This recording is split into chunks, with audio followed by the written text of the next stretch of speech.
anything. I was like, seriously, what the hell is going on with this place? So it's understandable that it's going out of business. But then you buy something, and then they ask you for your name and address before you pay. Remember that? Yeah. Why? Why? Here's take my money. Yeah. Shut up and take my money. Yeah, I don't know. Like I said, never like to see companies fail. Things go out of business. People lose their job. But in Radio Shack's case, I understand how it happened. I don't know. The one cool thing about Radio Shack going out of business is if you're an audiophile, like Funkhauser or me, if you have like little pieces of home studio equipment or you need stuff, it means that there's going to be sort of like big savings to be had on things like adapters and stuff like that. So I look forward to going in and checking out what they've got going on. Anyways, Radio Shack now joins other once promising brands that suddenly collapse, like Blockbuster and Borders Books and Brian Williams. Brian Williams, in case you missed it, is suspending himself. His credibility took a huge shot last week after he admitted that a story he often told about being in a helicopter that was fired on in Iraq in 2003 wasn't true.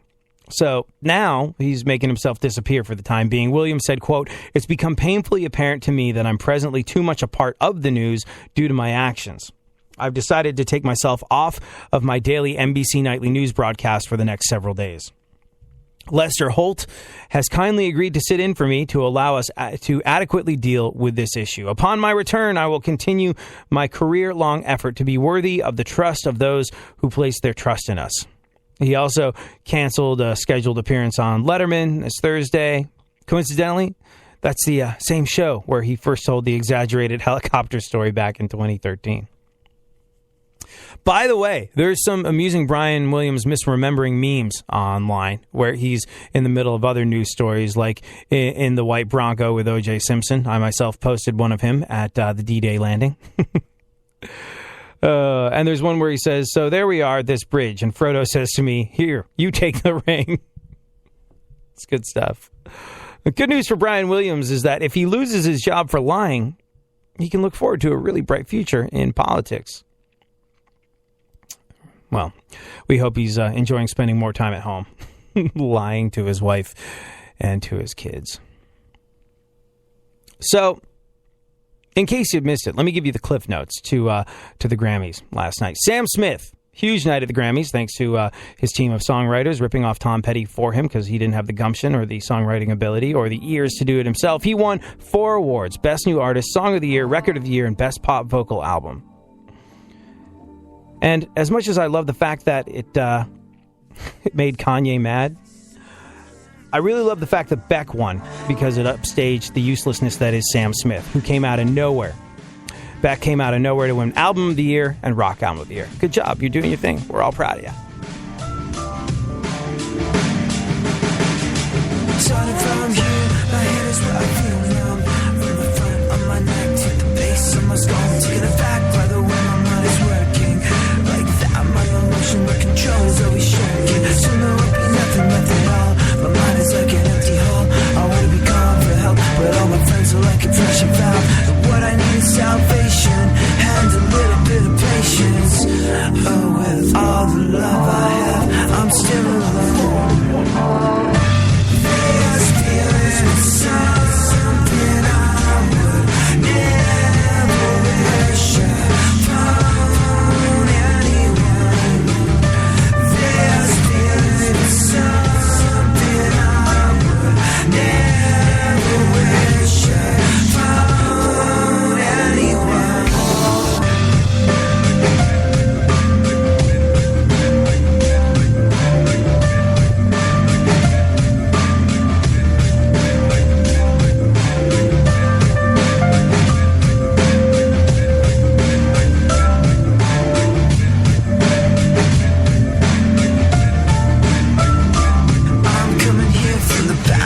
Understated side with the feelings that are associated with the sad life that I'm bringing. The tears and the singing. Being alive isn't a gift when there's so much you have missed. And so little ringing true with the words to you by the people you trusted. When it all came down to choosing your ideals, developing your fears.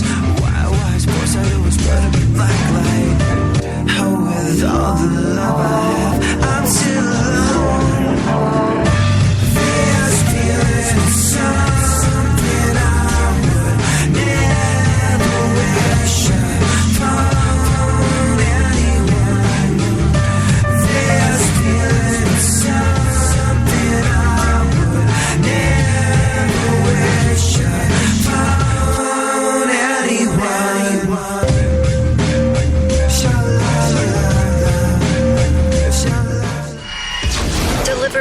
Fascinating subjects, interesting talk, and boobs and fart jokes. AD on iHeartRadio. Yeah, oh, let's go.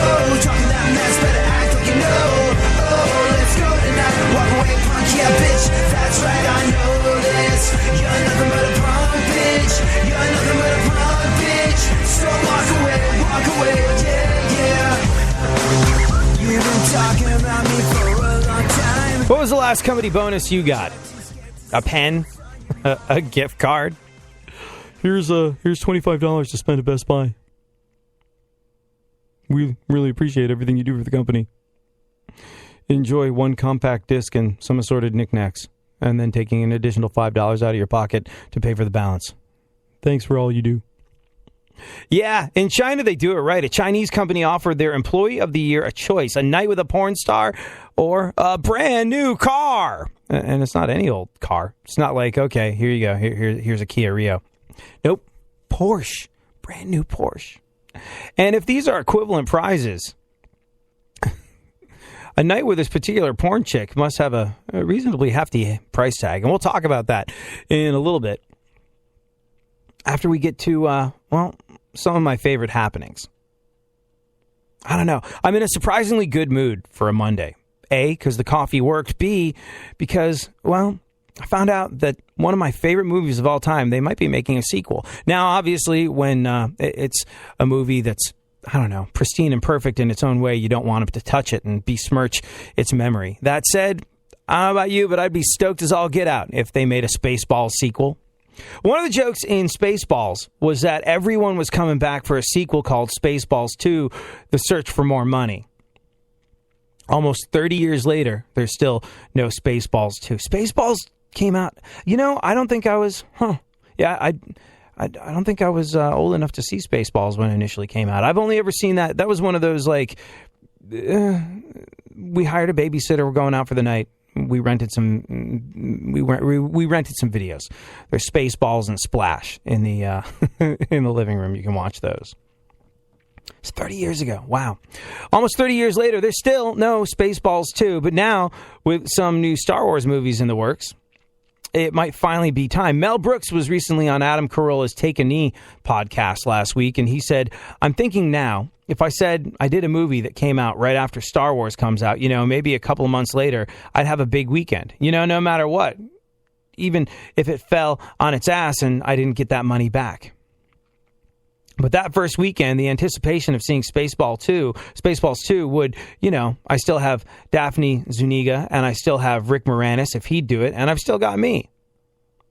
Mel said in another recent interview that he wouldn't make the movie without Moranis, and it's not clear if Moranis would do it. Moranis, this is a guy that, if you're like me, he's brought you a lot of happiness. And it's a sad story. Rick Moranis retired from on-screen acting in the mid-90s. I think his wife passed away of cancer, and he couldn't carry on. He said he wanted to take time off to look after his kids and raise them. But, that was the mid-90s. His kids are out of the house now, and I think the sad truth of it is this great guy that has entertained us for years and years, this genuinely good-hearted soul, I believe, bailed on acting because he couldn't handle life after the death of his wife.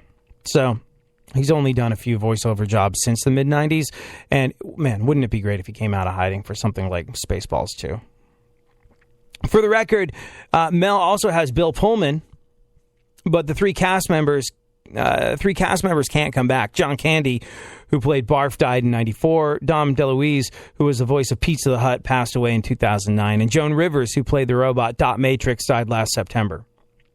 Mel's 88 years old. Incredible that he's 88 years old and still thinking about having big opening weekends. I don't know. I think that's one of those things that keeps you going. Still thinking that way, not giving up on life, still being out there living in a way that a lot of people quit doing when they're 65.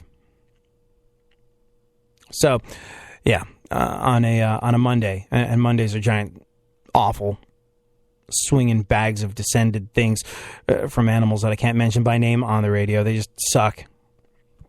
But that made me happy. That put a little spring in my step.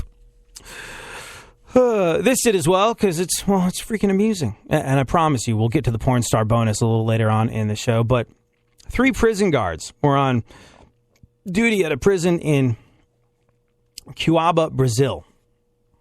This past Thursday just gone by.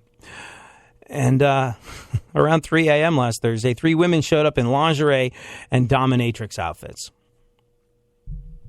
They asked if they could come in to drink whiskey, and the guards let them in.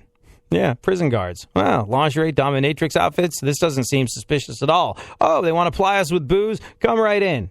The guards let them in, and then the women took the guards into the staff sleeping rooms for an orgy, an all-out orgy.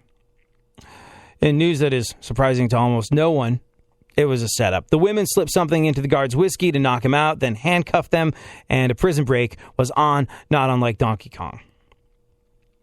Get this. I love this. The entire thing was a plan by an 18-year-old. Yeah, the entire thing was a plan by an 18-year-old, young criminal mastermind.